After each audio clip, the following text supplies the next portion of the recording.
Welcome. It's indisputable. I'm your host, Rashad. Richey, good to be with you. We have a lot on the agenda today. Breaking down news of the day, none other than David Shuster, TYT contributor, Rebel HQ superstar. Should be a fascinating analysis. First story of the day, Texas superintendent. Well, he got in trouble. Let's put up the picture full mass. Soliciting Michael Stevens, a North Texas school district superintendent, was among the multiple suspects arrested for online solicitation of a minor. Stevens allegedly sent explicit photos and asked for nude videos and images in return, according to Constable Rosen. It's also alleged that some of the photos sent were taken in his office. The office paid for by tax dollars. In his conversation, Stevens had reportedly planned a trip to Houston to engage in sexual acts with a 15-year-old. That's according to Rosen.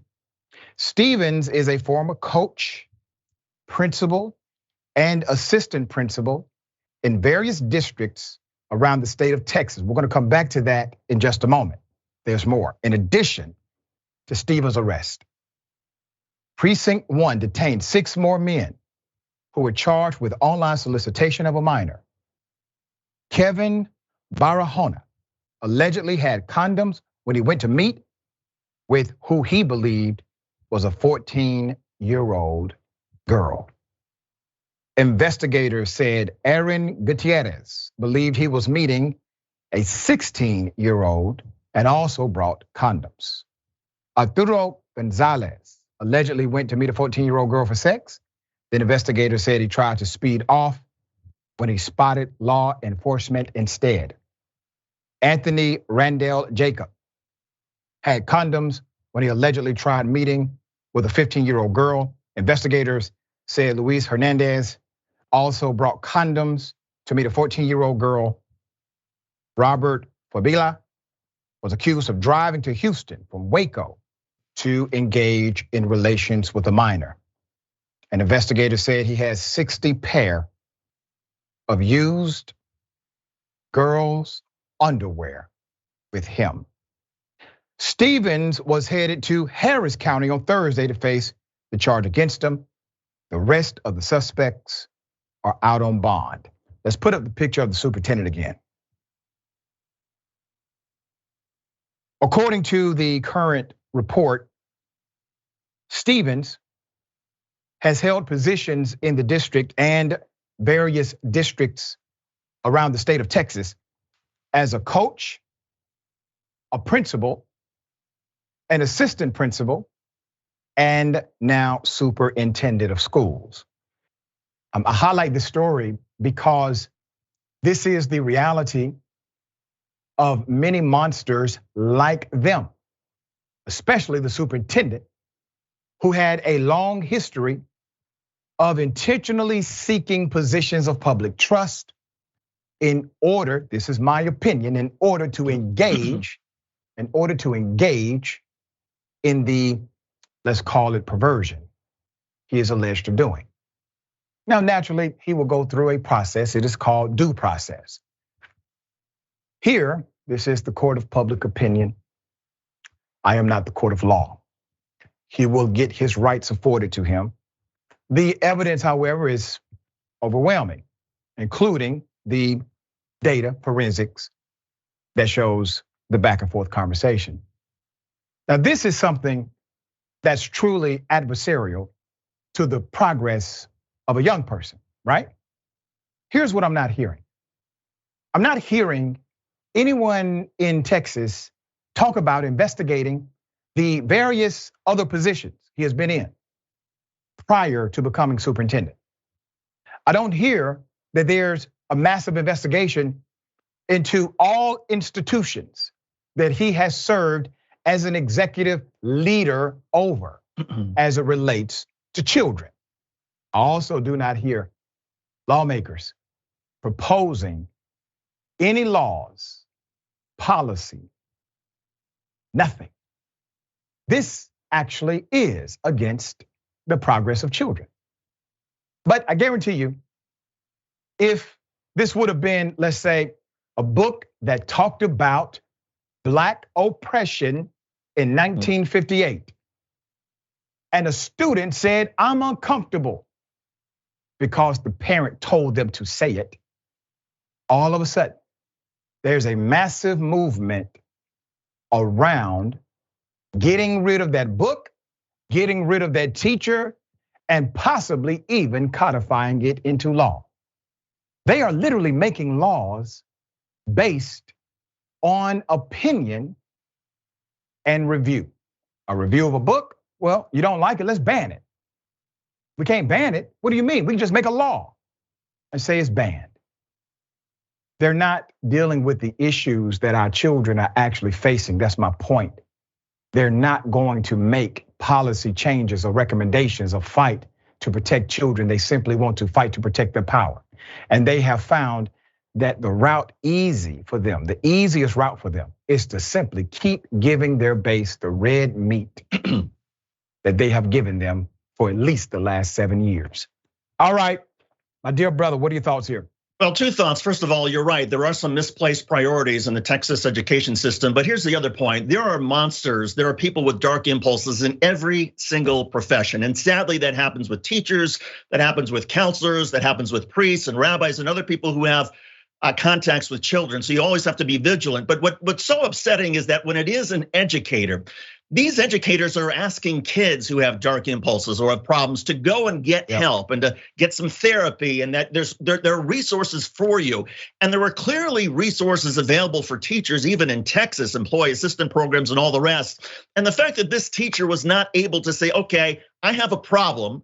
Anybody who's any grown-up who wants to have sex with a teenager who's underage has a problem. But the fact that this teacher was not able to set an example and say, okay, I have dark impulses, I have problems, I'm gonna go get help. The fact that he did not, it seems like, attempt to get any help, to me, that's the most troubling aspect of all of this.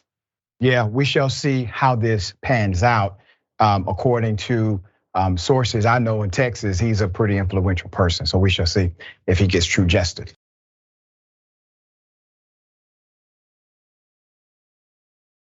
Here it is. The teenager, the 17-year-old high school student who was at the center of the city bike Karen story, has now spoken out. All right? I'm going to provide some significant context, nuance, his side of the story. But let me first start with this video. Here it is. Ooh, child. If you donated to this GoFundMe, after you watch this video, you might want to get a refund. The only reason why Sarah Jane Comrie was able to produce this receipt for this bicycle is because she jumped over this young man standing right here who had his hands on the handlebars, jumped over him, impales herself on his bike, and scans the QR code to begin the ride. How did all of this happen, and how do I know what happened? Because that young man is my little brother. Bike number 5603915 was in my brother's possession from St. Nicholas Ave and Manhattan Ave all the way to First Ave and East 30th Street from the hours of 6:33 p.m. to 7:19 p.m. At 7:19 p.m., they dock the bikes. Sarah Jane Comrie walks up to them, asks, hey guys, can I use one of you guys' bikes? She says this as there are other bikes sitting idle at the bike rack.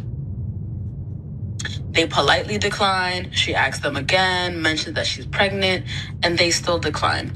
Then, with my brother standing next to the bike with his hands on the handlebars, she jumps onto the bike, sits on the bike, and scans the QR code. Now keep in mind, when Sarah produced her receipts, notice that when she did, she actually redacted the time at which she scanned that bike in. And just above, you can see it's scribbled out, and that's probably due to her or her attorney. But let's continue. Started being recorded at 7:24 p.m., close to 7:25. My brother's ride that was in the previous screenshot starts at 7:25. The initial ride where my brother rode the bike all the way over to this bike dock ended at 7:19 p.m. Sarah Jane Comrie walked up to them. Sarah Jane Comrie asked them if they can use the bike. They said no. Sarah Jane Comrie sees that the bike is docked, gets up, scans the QR code, jumps onto the bike, starts screaming for help and fake crying so that she can get an electric city bike. There were a number of bikes at the bike rack already there when she arrived. She still proceeded to try to take the bike from my brother. Help. Trying to get help for the city bike. The city bike is in my brother's possession on his account, 7:25 p.m. Docks it at 7:19 p.m., picks it back up 7:25 p.m. While she's screaming for help, trying to make it seem like these boys stole this bike from her, the bike is on my brother's account. It is not defamation of character if the way that you behave reflected your character. Now listen, I know a good scam when I see one, baby. But baby, this scam takes the cake. But not only were there other bikes available, she deliberately tried to take it from some kids. This is going to be an absolute 100% transparent rendition of what the 17-year-old said. Now, once again, he's in high school. He's a child. The reluctancy to say something was understandable because the family hoped this would pass so they can go to college. I know these things because I've talked to the sister multiple times. Remarkable family, by the way. Good people. We're gonna do this right. Let's put it up. We remember this. The teen involved in the city bike viral video along with his mother, they have now spoken to News One to give their side of the story. The question first posed was about the reluctancy to speak out. Mary and Michael are eager to talk to Monique Judge of News One. But Betty, their mother, is reluctant to let Michael speak with anyone. He's only 17 years old. He's my baby, Betty says. He's a senior in high school. He should be planning to attend his prom and looking forward to walking the stage at his graduation in a few weeks. But instead, he and his family have spent the last week and a half living in turmoil. Michael is the teen in the infamous city bike video with Sarah Jane Comrie. Here's what the teen says happened. Michael said after resting in Harlem for a bit, the boys continued riding into the Lower East Side of Manhattan. They grabbed frozen yogurt and then headed to the city bike docking station at First Avenue and East Street, 30th Street, near Bellevue Hospital. This is in the Kips Bay neighborhood. They docked their bikes at 7:19 p.m. and sat there to rest. Michael insisted he and his friends never left the bikes unattended. They don't leave the bikes. Michael said all four of his friends also have the same city bike reduced fare membership. So they docked the bikes to stop the timers from going over 45 minutes.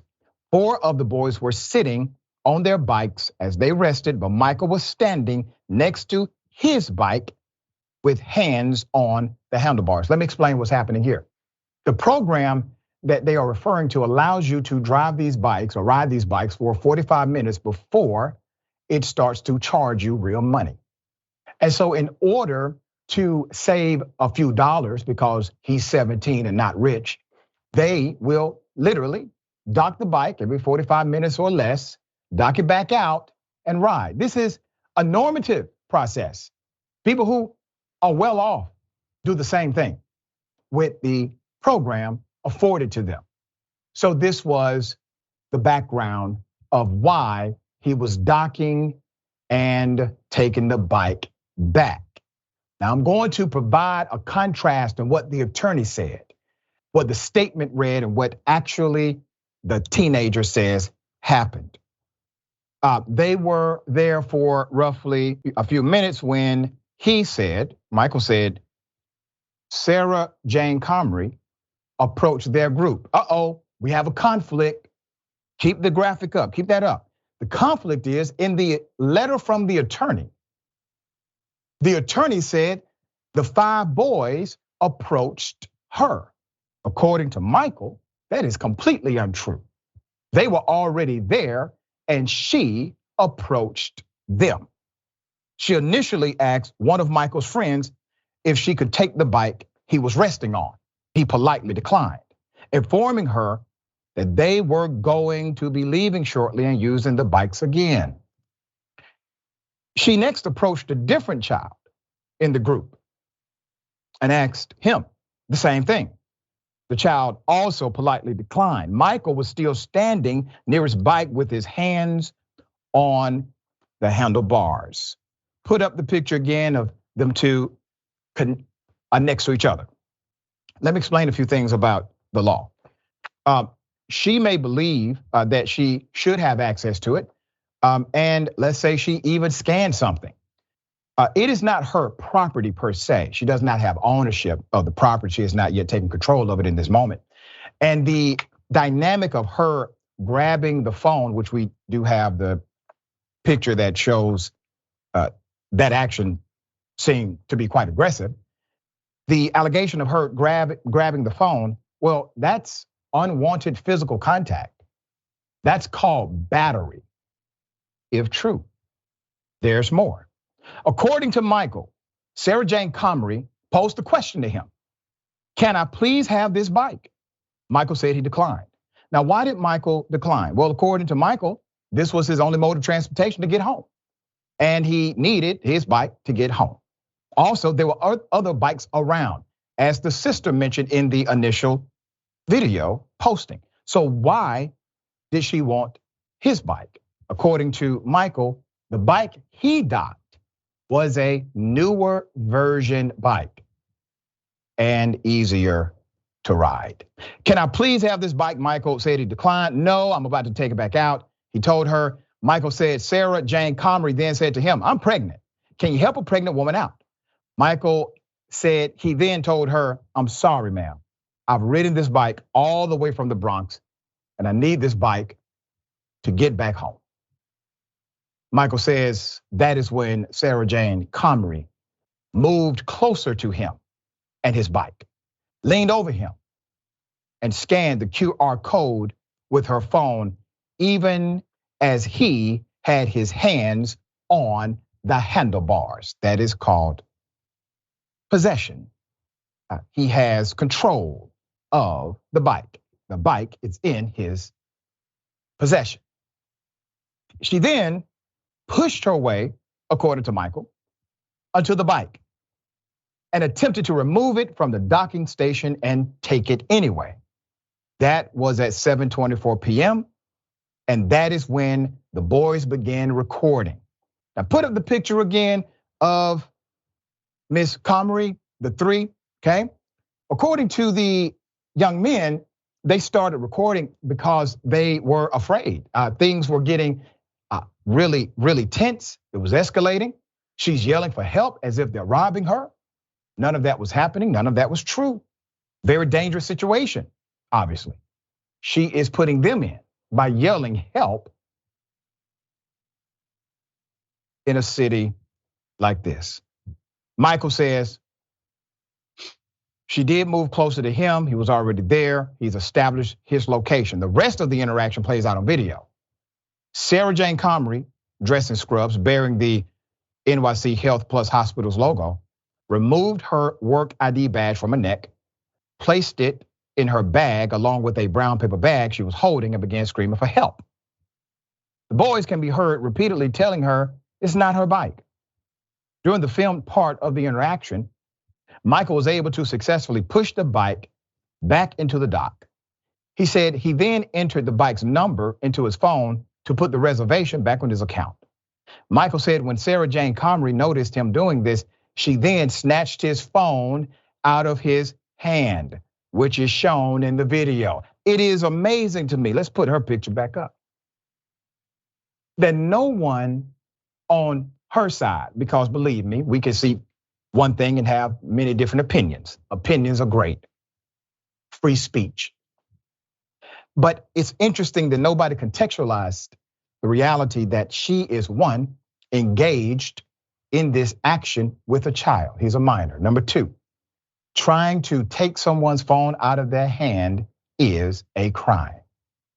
Trying to physically contact or touch someone, that's unwanted physical contact, that is a crime, okay? There's more. Put up the picture of the lawyer. You see, all over social media, a whole lot of people, majority very racist groups, they have been calling for my head, calling me a racist and other things because I have an opinion. Now, in proper context, I apologized to the city bike Karen if I was wrong. But I did do something I should not have done. I should not have made such a conclusion so early without at least hearing from the other side. Lesson learned. That's called context. But let's put this attorney back up. You see, in his statement, in the statement that basically all of mainstream media ran with, he said the 5 young men approached her. They said, no, they were already there. She approached them. There's no mention about her grabbing the cell phone from a minor, but it is in the video and also corroborated by witnesses at the scene. His name is Justin Marino. Now, for those of you who are saying that this guy is going to sue me, this is what I have to say to that. I wish a Karen would. Okay? There's more. Michael's story directly contradicts the narrative that Justin Marino, the attorney, the employment attorney representing Sarah Jane Comrie, gave in a statement he wrote to the New York Post. Marino, the attorney, originally made public redacted alleged receipts.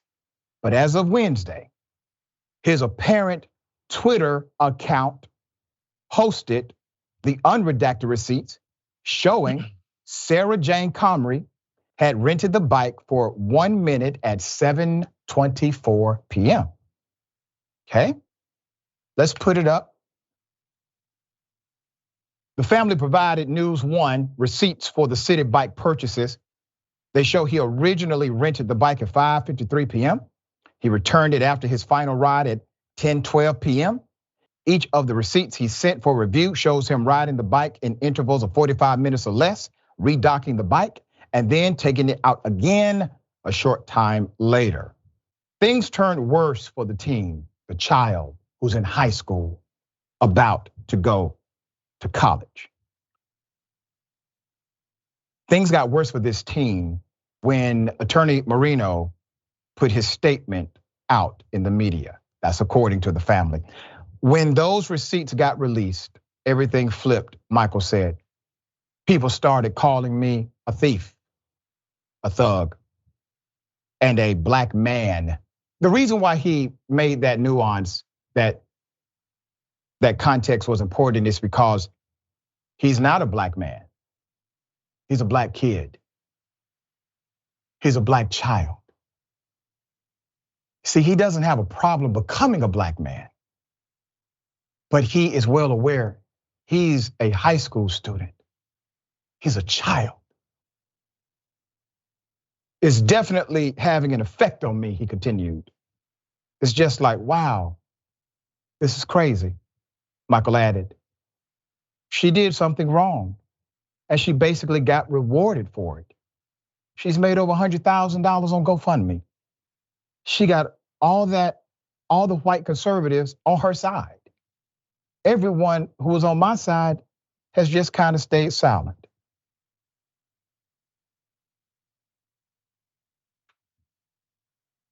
Not me.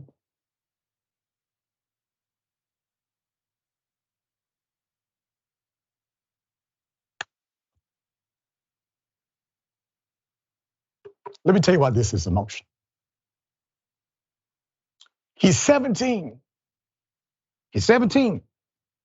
You see, for young black males, moments like this have a way in this country of defining them, summarizing them. He's a good kid. He's actually really smart too, brilliant.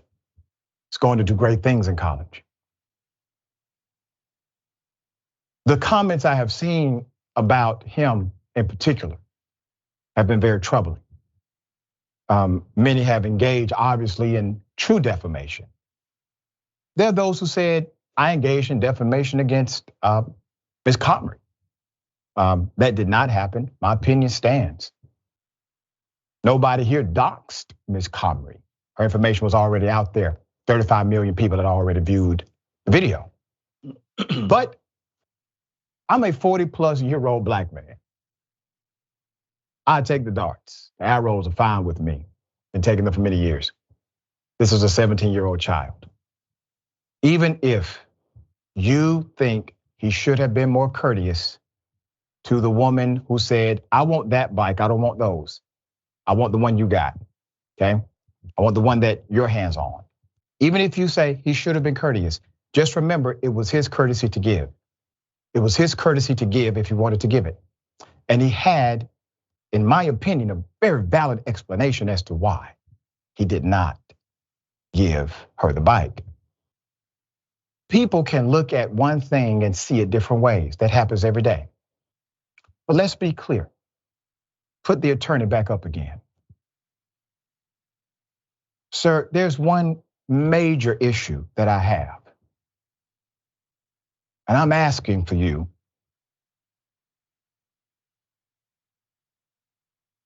to retract the statement that says the 5 boys approached her.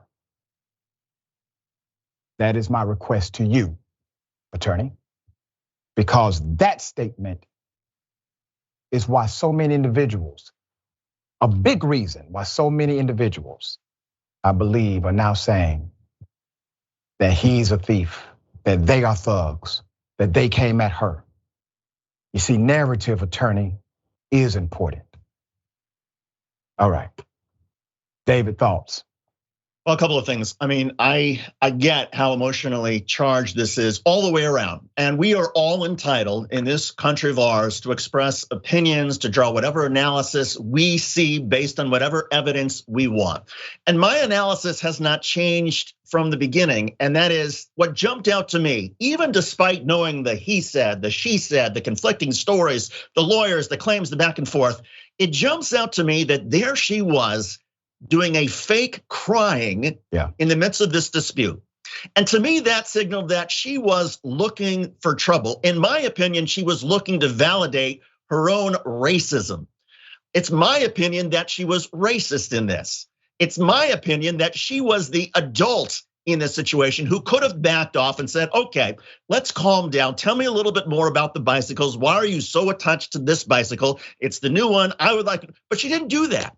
She immediately escalated this. And again, I'm with you in terms of her attorney. If her attorney, which it sounds like he has done, is out there making false statements about these young black kids, the attorney has an obligation to correct the record. If the attorney is going to demand that everybody who said something maybe prematurely or maybe without the full context should retract this, then the attorney should be the first one to retract his false statement.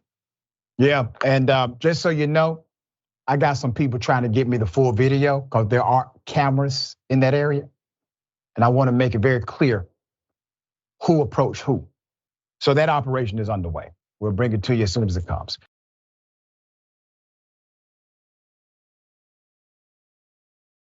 Hell of a thing. Something really dangerous. Never really seen anything like this before. Here it is.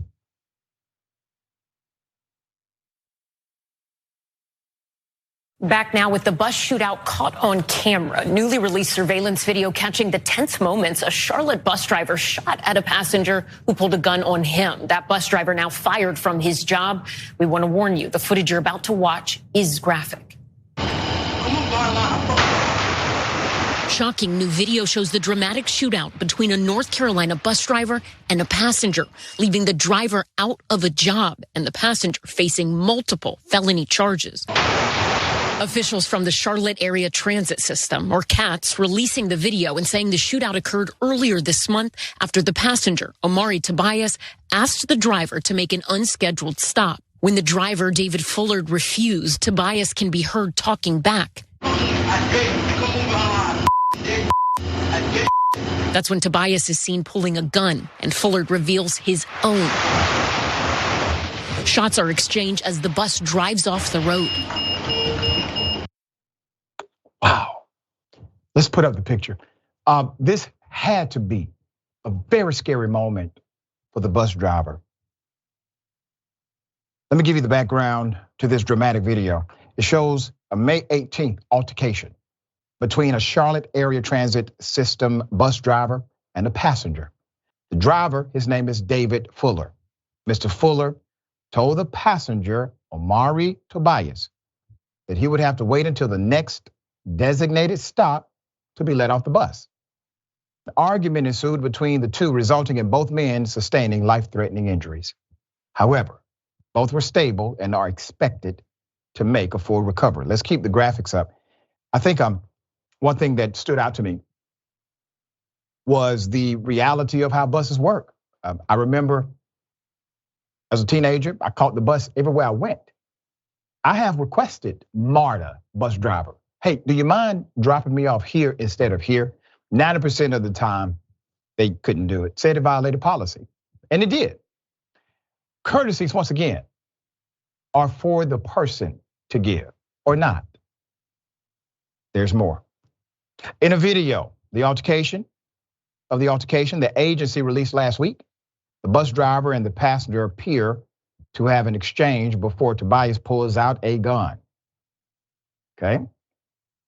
And the bus driver takes out his own firearm right after. Bullets shatter a barrier between the driver and the passenger. It was not immediately clear from the video who fired first. The transit agency did not immediately respond to an overnight request for comment. Let's put up the picture of the passenger. And I will say this, it's amazing that both of these individuals are alive with that kind of gunfire at close range. As far as who shot first, me personally, it doesn't matter. Once you pull out a gun on another human being, you have to expect that if they have one, they are pulling one out too. It's just how it works. I'm from a place where that's how it works. As of now, it is not clear if the driver will be charged with anything. He was let go from CATS. He was let go. They claim he did not properly de-escalate the situation and was not allowed to bring a gun to work. He has a violation of work policy issue. The driver's attorney, Ken Harris, said his client has worked with the transit system for nearly 20 years, and he feared for his safety. And I agree. He says an investigation found the bus driver Fuller did not use any of a number of alarm systems available to the bus drivers, WCNC reported. He also said that it was standard procedure not to allow passengers off between bus stops, but that drivers can make allowances if necessary. Once again, it's a courtesy that can be given or not. I don't think at any point the bus driver believed that if he did not extend the courtesy for whatever reason, running late, having somewhere to be, don't know. I'm sure he didn't think somebody would pull a gun on him to make him do it. And take it from a person who's had a gun pulled out on him before. I've had a gun pulled out on me before. It's one of the scariest moments of your life and you don't have a whole lot of time to think about it. So when you have a gun in your face and you are in actual fear of your life, well, if you are a bus driver and defend yourself, I guess you get fired. All right, dear brother, thoughts here?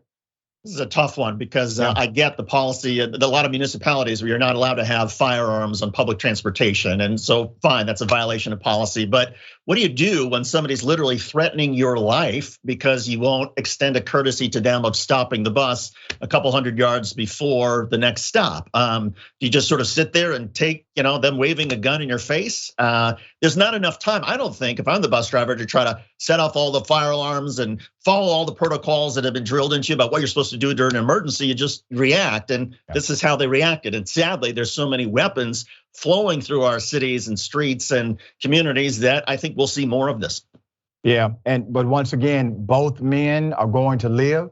Both of them will be able to think about whatever actions they could have taken or not differently, right? But they're alive, both of them. Okay, we got more on the other side. It's indisputable. Stick and stay.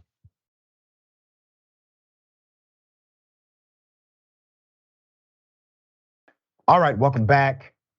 Lot of show left. Let me read a few of these comments. I'm really pressed for time. I'm way behind. Texton says, what are the odds that the superintendent is a youth pastor on the weekends?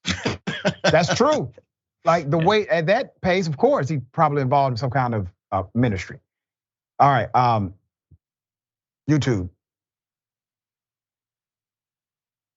Perry Anderson took all that money for PR too, LOL. These people will give away their money for racism any day of the week. Pathetic, I agree. Yep.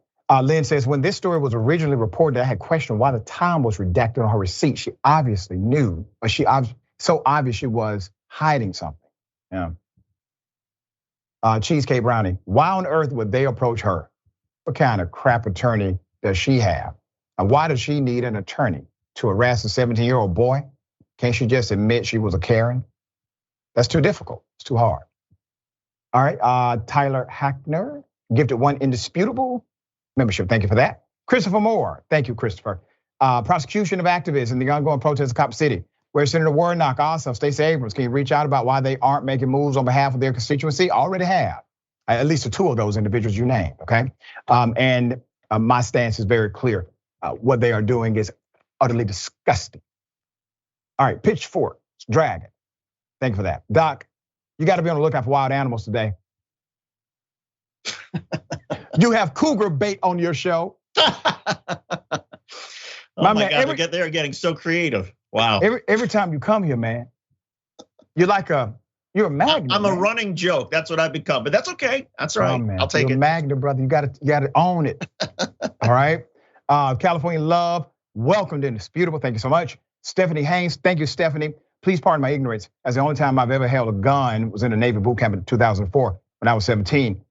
How is a button supposed to square up against a damn gun? Sounded like a match to me. Should not have got that far. Right, it's not, yeah, I agree. I agree wholeheartedly. All right, got something for you. Ladies and gentlemen, I wish a Karen would. You want to call the police on them for having a barbecue on a Sunday. I feel free! Back off! I'm going to tell them there's an African-American man threatening my life. What? Yeah. Are you recording me? Yes, now? I am. Yeah, because you're that immature and you're lazy and all you do is stand here and go, oh my God, are you pro-choice? Yeah. What facts? Give me your facts. What do you exactly, why are you still talking to me? Why are you still talking to me? Well, because I told you have a nice day. What's your facts? Well, you don't like this petition, you can move on. What's the science from it? Explain the You don't science. have to sign it if you don't like it. That's okay. Explain the science. If you're going to stand here and ask us to sign that, then you have the right, then you need to tell me why I should sign that. What's your science on that? Huh? What's your base? What's your facts? My facts for a pro-choice petition? What's your facts on that? I believe every woman has a right to her own body. Why are you yelling at me? You have no right to sit here and come up to people and say something, especially if you're a man. It's a petition. You don't have to sign it. You have a good day, okay? Disgusting. You don't know what it's like. I've lost 3 children trying to have babies. That's okay. Shut up. Okay. I didn't say anything. I didn't say you too. Have a good day. But he does have the right. It's called freedom of speech. It's a beautiful thing. He has the right to say something. You know, it was Killer Mike, my dear friend, who taught me that freedom of speech allows us to know who our enemies are. It's a beautiful, beautiful way to look at it. So obviously you see what happens here. Let's put it up full mass. Naturally, you do not have to agree with a particular ideology, political position. But it is interesting, and I've seen this routinely, my dear brother, that many times these particular Karens will talk about rights while at the same time saying you do not have the same right as they do. They don't realize that's what they're saying, but that's exactly what they're saying. So she has a right to approach him or to yell at him or to talk to him, but he does not have the equal right to talk to her, to approach her. And I did not see any yelling at all, but guess what? You actually have a right to do that too. All right, David, thoughts? I would say it even extends to, I mean, when you're talking about rights, the pro-life, or shall I say the pro-birth movement often tends to give more rights to somebody, some fetus in the womb than to people who are actually living and breathing on their own. And that's just one problem that I have with the pro-birth movement. But here's the other. It seems like this woman was projecting, that she has a lot of regrets, a lot of anger about how her life went.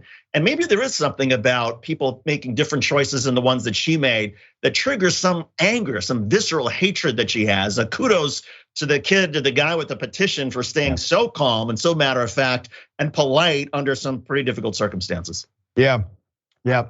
Very professional. I mean, he did not allow anything to rattle him. Okay.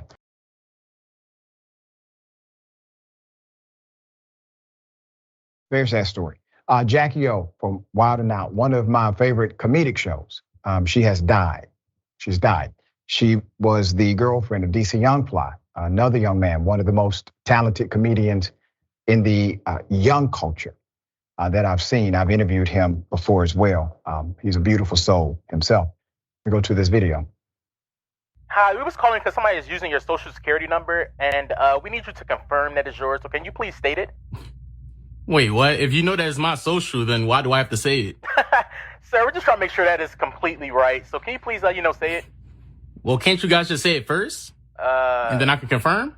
Well, see, we can't do that because then, it might get it wrong and stuff like that. So just say the last digits and that's all right, my last digits is 911. Hey, funny guy. You're such a funny guy. Hey, almost had you. Almost. Hey, almost. Oh man, 658 Garden Lane. Jonathan Simmons, right?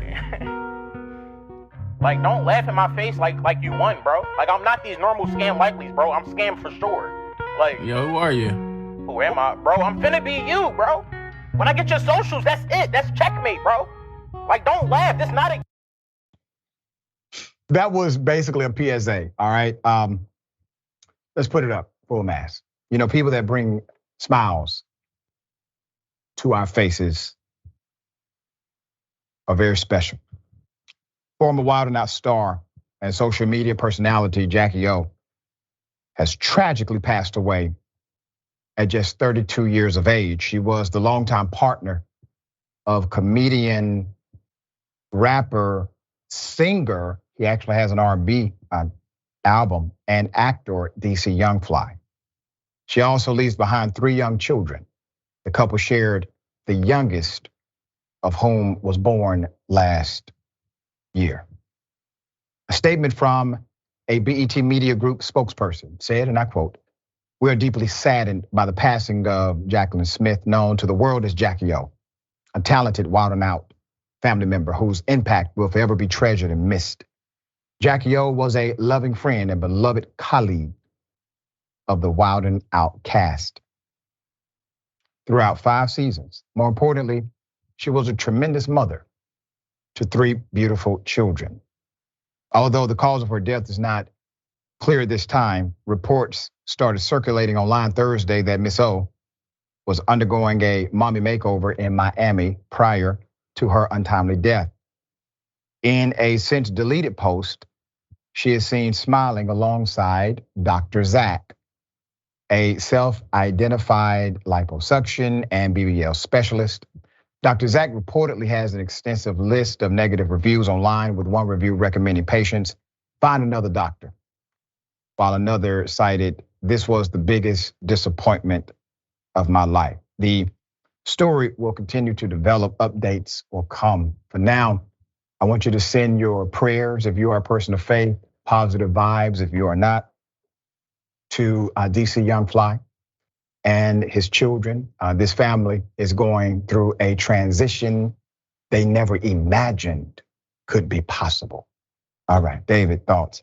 I mean, it's heartbreaking. What an incredible talent. And one can only hope that at a certain point, it won't really matter how she died, but just the fact that she's no longer here. And that's what people will be able to focus on. And I'm also reminded of, it's not about the years in your life, it's about the life in your years. And she certainly packed so much into 32. And just, condolences to her family, her friends, and everybody who knew her. Yeah, condolences to my dear brother, DC Young Fly. Stay strong. We got more on the other side. Indisputable, stick and stay.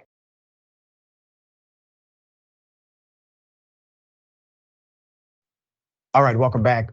We're really, really late on time. Let me read one comment. RFD_Raymond_Dragon. Freedom of speech is a wonderful thing. It lets you know who and where the idiots are. See, it works the same way with idiots in there. Yes, brace yourself. All right. 12-year-old sister fatally stabs her 9-year-old sibling. And this is the moment after. Here it is. I'm so sorry. I'm so Come here. sorry. Come here. I'm so sorry. I'm so sorry. We're just gonna put handcuffs on just for now. I'm sorry. Just pull up your pants. Where's the knife? I'm sorry, Dad. I'm sorry. I don't know what to do. I'm so sorry, Mom. I'm sorry. Please. I'm so sorry. You better pray to God. I am sorry, Mom. I'm so sorry. I'm so sorry. How old are you? I'm 12 years old. Where's the knife?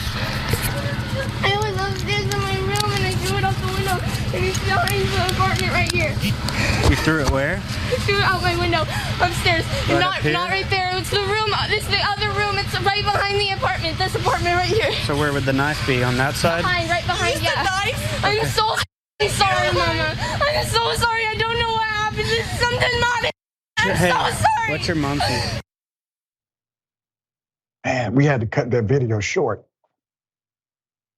Couldn't stand it. 12-year-old, Oklahoma. 12-year-old Oklahoma girl tearfully told police the back of a patrol car earlier this year, as her 9-year-old brother was dying from the stabbing she admittedly committed.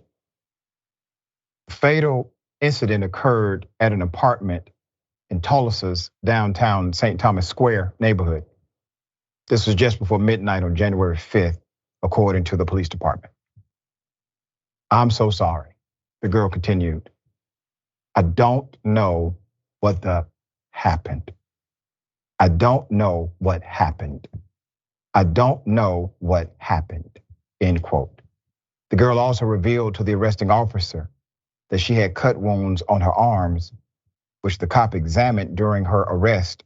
She never explained in the video why she stabbed her 9-year-old brother. And her mom expressed shock to police as to how and why the stabbing had unfolded. "I just don't understand why she would have had so much anger toward him," the mom told police, according to Law and Crime video. "Especially at bedtime," the mother said. The statements from the mother include, "She has been very well behaved the entire 6 months she has been gone. And yes, I'm very supportive of her and I love her very much. Obviously, there is a lot of healing that we both need before we can ever live together again. And she needs mental and emotional help after this. She could have permanent damage. We don't know yet. But she has not had any issues," April Leiter wrote. One explanation ventured by April Lighted Pharmaceutical. They were good kids, and I never let that prevent me from providing for them in every way, including emotionally, mentally, financially, etc., she wrote. They were raised as God-fearing children and never had behavioral issues until she was put back on medication she was off for over a year. The girl's mother clarified that the medication was not psychiatric, but she did not want to elaborate because I'm not sure what all I'm allowed to share just yet. She has never even yelled at me. She was happy and energetic, loved school. She is not mentally ill. She has not been diagnosed with anything, April Leiter wrote, adding later on, she was as normal as a child or your child as any 12-year-old child who was not allowed to cuss or watch scary, evil movies. She was just starting to rebel but she was also just going through normal teenage things. There were no signs that would have warned any of us that she was a threat. Listen, there are going to be many opinions about why this happened, what happened, but a 9-year-old child is dead. And the baby was just likely going to sleep, okay? Regardless of what you may believe about the parents, that 9-year-old child has to be honored. That family is absolutely torn. Put up the GoFundMe. I'm going to contribute. I hope you do the same. April and the family, they have launched the GoFundMe. Naturally, this has created significant turmoil in their entire existence. This was a tough one, brother. Normally, we don't see the precise aftermath of something like this, a very tragic family situation and death of a 9-year-old and being killed by a 12-year-old sister and her raw reaction. Those things are not normative in our review of media. So it impacted me in a way. What are your thoughts? This is one of the hardest stories that I think I've ever seen, and because I'm a parent. I have a 10-year-old girl and a 6-year-old boy. 3.5 years difference between them. The daughter hopefully will be 12 years old at some point, and son will be 9, and so they'll have that same split. And I can already see, as any parent can, you can see sometimes your kids, they fight, they argue, they want more attention, they feel that the other one's getting the attention, and sometimes they strike out and lash out at each other. This is every parent's worst nightmare. That somebody would grab a knife for no reason you can understand. There's just no words. There's no words for it, and my heart breaks for this family. And I hope everybody contributes to the GoFundMe page and sends their thoughts and prayers not only to the 12-year-old and her mom, but also to the deceased 9-year-old. Yeah, horrible.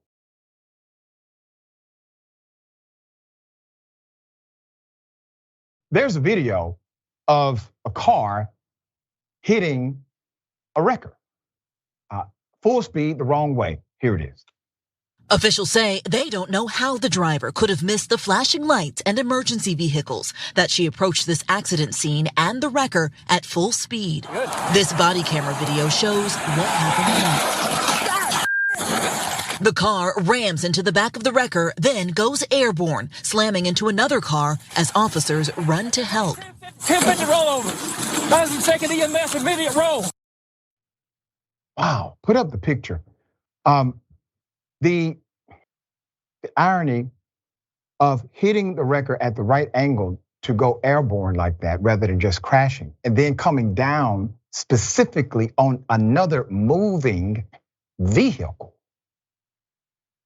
Dramatic police video captured the moment of a Florida driver's car rocketing off a tow truck ramp while traveling down the Georgia highway on Wednesday. The vehicle was lifted 120 feet in the air before it crashed into another car, according to the Georgia State Patrol. The incident happened after another unrelated crash occurred on the same part of the highway not long before. Around 11:20 a.m., the truck was getting ready to load a wrecked vehicle and was parked in the highway's eastbound left lane with its emergency lights on, according to a State Patrol crash report. Body camera video from an officer at the scene captured a car identified in the crash report as a 2014 Nissan Altima driving toward the truck's ramp. The report doesn't say how fast the driver was moving. It identifies the posted speed limit in the area is 65 miles per hour. The Nissan's driver, identified in the report as a Tallahassee woman born in 2001, was hospitalized with serious injuries. Her condition was not immediately clear. A second driver also hospitalized, according to the report. Another thing is not clear, what the driver was actually doing in the moments leading up to this crash. No fatalities, all right? No fatalities have been reported. Let's put up these stats because these are important, all right? So in this case, nobody died. People are injured, that's still not a good thing. And although there were no fatalities, according to the CDC, about 3,000 people die in crashes involving a distracted driver each year. When broken down, that's 9 people a day who are killed in crashes involving a distracted driver. The reason why this is important to note is because that's extremely preventable, extremely preventable. The Centers for Disease Control and Prevention has identified 3 kinds of distracted driving. They are, number 1, visual distractions that cause you to take your eyes away from the road. This can include using a GPS, looking at a billboard, rubbernecking an accident, checking out the scenery, or even looking at other cars surrounding you instead of those directly in your path and adjacent to you. Number 2, manual distractions that cause you to remove your hand from the wheel. Behavior such as eating while driving, using your phone, changing the radio station, or reaching for something in the car are all examples of manual distractions. And the third, cognitive distractions that take your mind off of driving. Singing, talking, daydreaming, or worrying all fall into that category. We will bring you updates as they come. We do not know what the driver was experiencing in the moment. Thoughts here? Well, anytime you step behind the wheel, you're driving 2,000 to 3,000 or more pounds of steel. That's right. It's a weapon essentially. And so, yes, I'm the first one to be tempted to change the radio station or to check my phone and all that. But all of us have to do a better job of focusing on what's in front of us. The radio station, the phone call, the text can wait. Yep, there you go.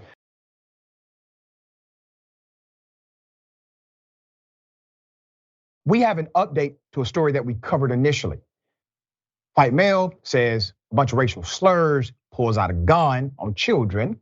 Well, he gets no jail time. Let me remind you of the video. Here it is.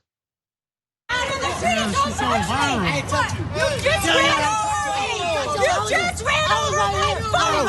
You're tired! No, you're not. You're right here! You ran over my foot! Don't touch me, bro. You just touched me, you bunch of thugs! You bitch! Why that? Get the who did? That guy in the red! Yeah, right behind this guy, you losers! You ran over my foot! You guys keep moving! Dumbass! And this guy right here! Y'all gonna be on the news! Y'all gonna make the news! That's fine! All right! Idiots! Y'all stupid idiots! Listen, you stupid that gun to my head, stupid bitch! Put up his picture full mask. Let me give you the update as to what has happened, or should I say not happened. In an update, a Miami man who threatened black teenagers with a gun will only get probation. The man in the video, his name is Mark Bartlett, 55 years of age. He's a businessman. Bartlett pleaded guilty. He said he did it. He pleaded guilty to committing a hate crime with a deadly weapon. He said he did it. He committed this hate crime against teenagers who happen to be black in Florida, which means he can say he did it, and it is a hate crime, which means there should be an aggravator, right? It extended punishment, enhanced sentencing. Not for him. Didn't happen that way. Sentenced to 10 years probation. He also has to do community service. No jail time. The victims were a group of young cyclists gathering on Martin Luther King Jr. Day. This was a day of service to protest two primary causes: the potential loss of affordable housing in Miami's Liberty City neighborhood and gun violence. The anti-gun violence demonstration was called Wheels Up, Guns Down, and featured mostly young black males on their bikes, motorcycles, and all-terrain vehicles. Participants not only rode their bikes between traffic, but put on elaborate shows that included popping wheelies and riding while standing up. Once again, this is an anti-gun movement, okay? Bartlett argued that he confronted the teens to defend his girlfriend, who was already in a shouting match with a group after she demanded that they move. The woman accused one of the teens of running over her foot. Initially, he was charged with carrying a concealed firearm. Those charges were adjusted, with the prosecution adding other counts of aggravated assault with prejudice. In total, Bartlett pleaded guilty to 5 different counts. The man said he did it. A plea agreement will require the Broward County man to fulfill hundreds of hours of community service, take some anger management classes, attend racial sensitivity training with the NAACP, and relinquish his rights to possess a firearm for those 10 years that he's on probation. Lastly, two additional terms, of the deal are that Bartlett is forbidden to have any contact with the victims and had to appear before the court and apologize, with an emphasis on how negatively impacting his use of derogatory slurs was on the victims. I apologize for my conduct that day, he says. I was wrong to use those words and direct the pain that my words have caused anyone around or anyone in the vicinity. Both Joseph and Cruz were present to his apology. When asked about the outcome of the case, Joseph said, "To be honest, I'm not really happy. They should have put the belt on him all the way. No remorse, because it was the other way around. They would have put it on us." That is correct. Black male, just think about it. Black male walks up to a bunch of children, white children, pulls out a gun, calls them racial slurs, all right, threatens them, drives off, only gets charged with a concealed weapons charge. And then later, because of national protest and outrage, it is enhanced. And then at the conclusion, 0 jail time for the black male who did this. That will never happen, okay? That narrative will never happen. All right, dear brother, thoughts? I would take it a step further. I mean, if this had been a black man who had pulled a gun on a white child and then sort of drove off, you know that the police would have gone and perhaps opened fire on that man. That guy would not live to see the end of the street. Our society is messed up, and this guy should have gotten jail time. I'm glad he's got community service, but man, what a disaster. Yeah, all right. Always a pleasure, dear brother, having you on the program. Tell people how they can follow you. Continue checking out your great work. Rebel HQ on both Facebook and YouTube. We got a video that we put up this afternoon about Lauren Boebert. She missed a vote on the debt ceiling, even though she campaigned hard against raising the debt ceiling. How could she miss that vote? Check out the video. There's another video by my colleague Jeff Wiggins about something Lauren Boebert did over Memorial Day that will blow your mind. Those 2 videos at the top of Rebel HQ. Go to Facebook or YouTube, you'll find them there. Always great content, always. Thank you, my friend. Thanks, Dr. Richey. All right, we got more. The bullpen is next. Stick and stay.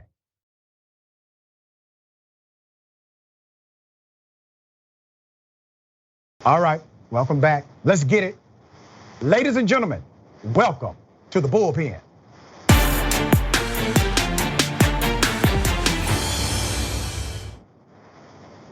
In the bullpen today, she's back. We have Miss Corinne Clark, co-founder of FreePressFail.com, Republican strategist who works with conservative campaigns all over the country, crafting their messaging.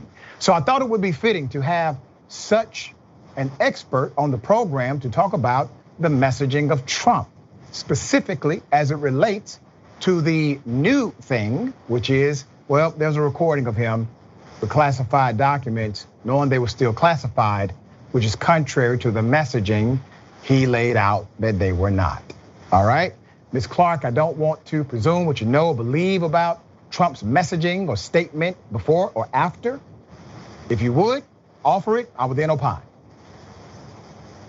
Well, it seems this week that the media got a hold of an audio recording, as you mentioned, of Trump discussing what is presumed to be a classified document that he has the authority to declassify and classify documents.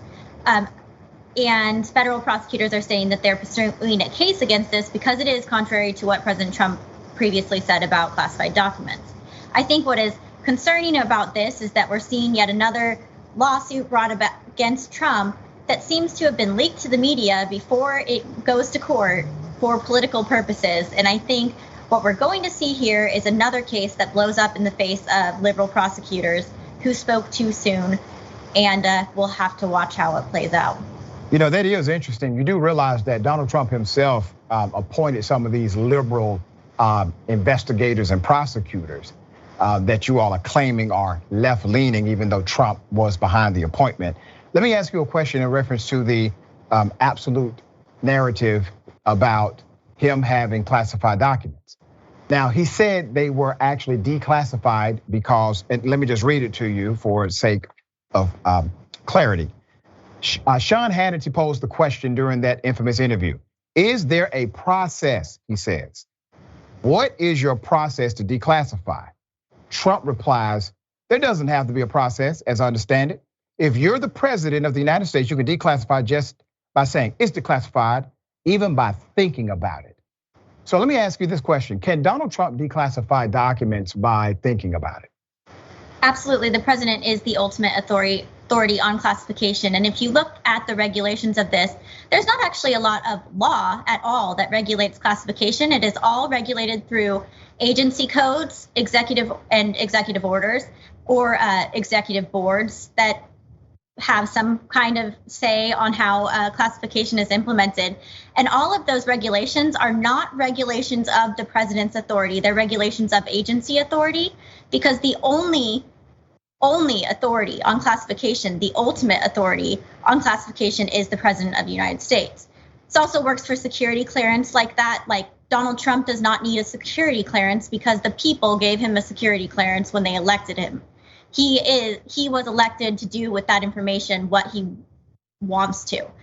And I think they're going to have a hard time in court proving that he violated any kind of classification regulation, because there is no classification regulation of the president. Interesting. So you said that the president of the United States can declassify simply by thinking about it. You want to stick with that answer?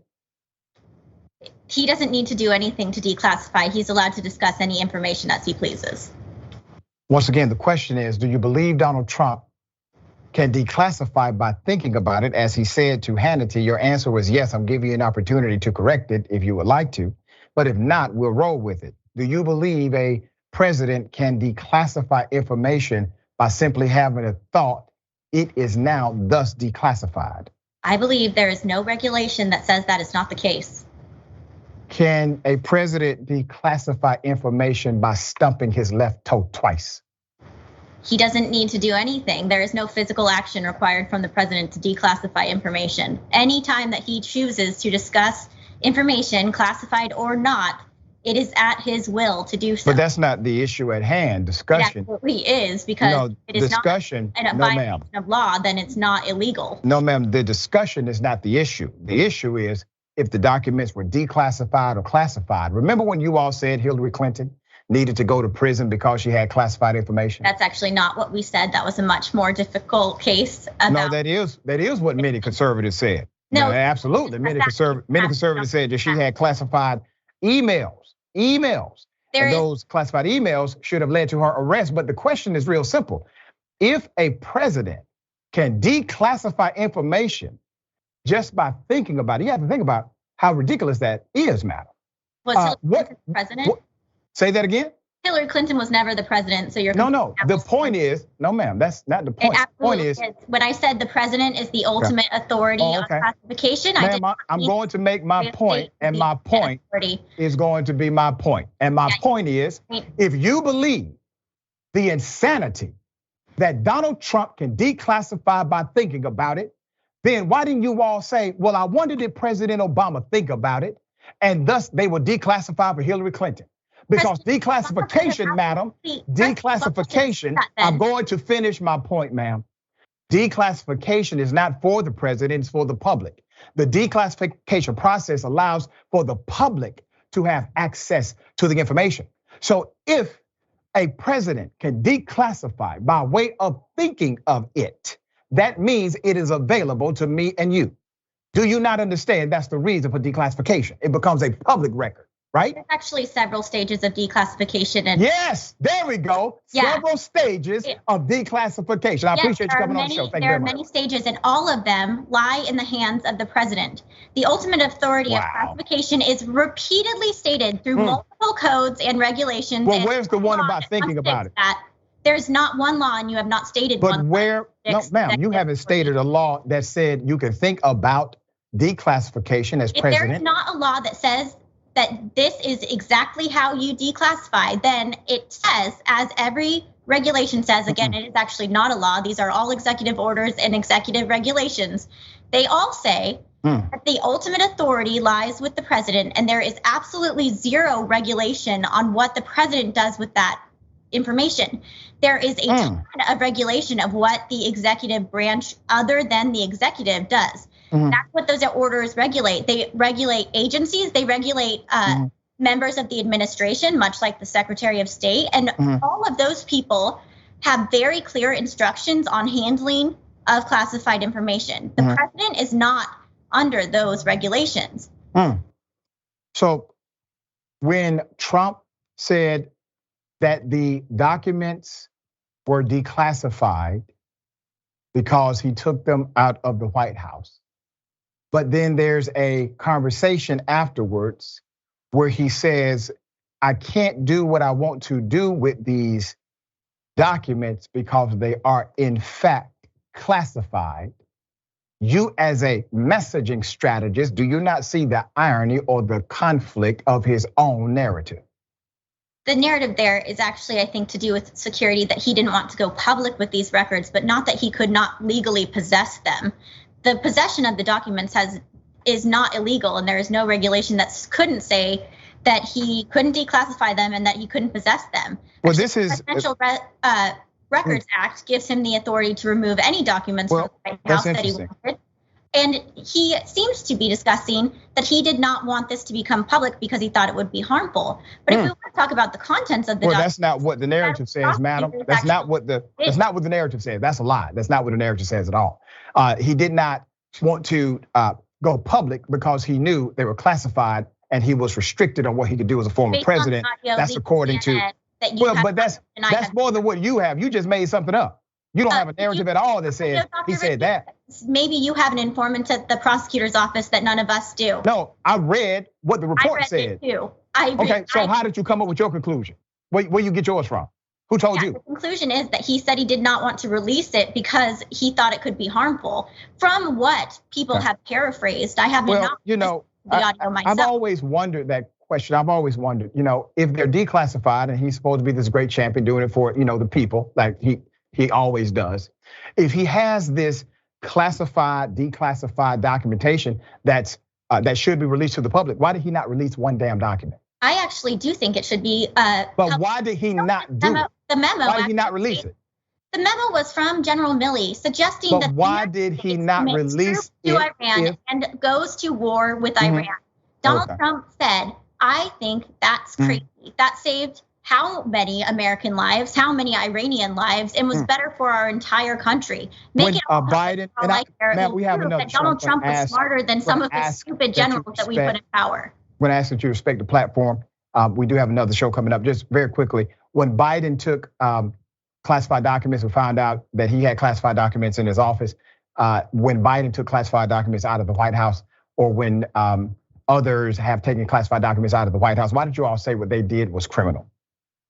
We haven't said it's criminal. That's why he's not being prosecuted. Yes, no, you have. No, you definitely. Plenty of individuals said it. Even Donald Trump mentioned it. Even Trump mentioned it during the CNN interview.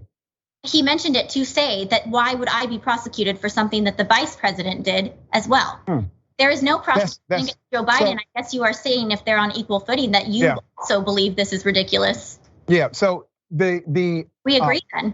No, we don't agree, madam. I would probably never agree with much of whatever you say. But I will ask you this: do you think other presidents have declassified things with their brain? I believe that the president has the ultimate authority to declassify, so I have no issue with the president making the decision to declassify a document. Yeah, but is that a decision? I mean, do you accept that from, let's say, your family or friends that is a decision that's made if I think about it. Sure. Silly as hell. I appreciate you being on the show, though. Thank you. Thanks. All right. Remember, take care of yourself, take care of each other, take care of the planet. Remember, the truth is always indisputable.